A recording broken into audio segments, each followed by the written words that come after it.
বন্ধুরা, একই দুর্ঘটনার পুনরাবৃত্তি ঘটল। দৌলতদিয়ার 7 নম্বর ফেরিঘাটে আবারও একটি যাত্রীবাহী বাস ডুবে গেছে। আপনারা জানেন এর আগে একটি বাস ডুবে 26 জনের প্রাণহানির ঘটনা ঘটে। সেই একই ঘটনা আজকে আবার ঠিক কিছুক্ষণ আগে ঘটেছে দৌলতদিয়ার 7 নম্বর ফেরিঘাটে।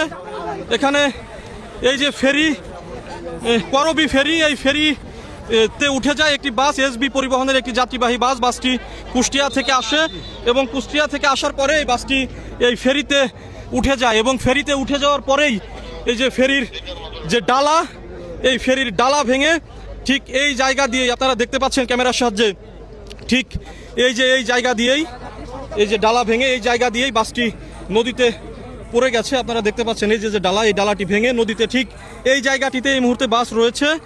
আপনারা দেখতে পাচ্ছেন এরই মধ্যে উদ্ধারকারী জাহাজ হামজা এখানে চলে এসেছে,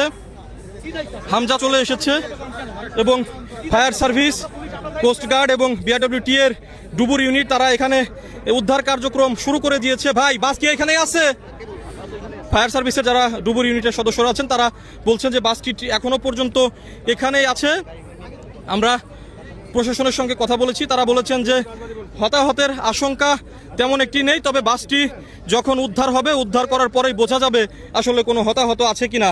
আপনারা জানেন গত 25শে মার্চ এরকম একটি ঘটনা ঘটে দৌলতদিয়ার 3 নম্বর ফেরিঘাটে।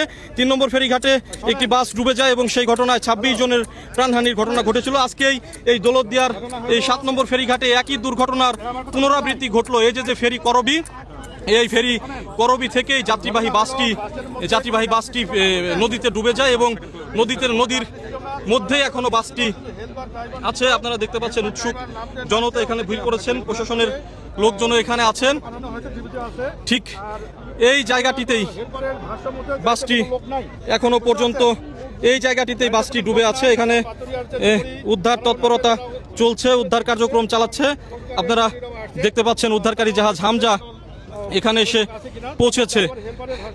দর্শক, এখানে নিরাপত্তা ব্যবস্থা নিয়ে স্থানীয় যারা আছেন তারা ক্ষোভ প্রকাশ করেছেন, কারণ এই যে নিরাপত্তা ব্যবস্থা, এর আগেও এরকম একটি ঘটনা ঘটেছিল দৌলতদিয়ার 3 নম্বর ফেরিঘাটে, সেই একই ঘটনা আবারও ঘটলো।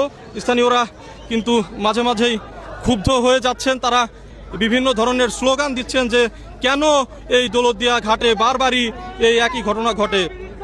আপনারা দেখুন উৎসুক জনতা বা স্থানীয়রা যারা আছেন তারা কিন্তু ক্ষোভে ফুঁসে উঠেছেন। এখনো পর্যন্ত বাসটি পদ্মা নদীর নিচেই আছে। বন্ধুরা, আপনারা আমার এই পেজের সাথে যুক্ত থাকুন, এরপরে যা আপডেট আসবে বা আপডেট পাওয়া যাবে আপনাদেরকে আমি জানিয়ে দিব। আপনারা সবাই যুক্ত থাকুন।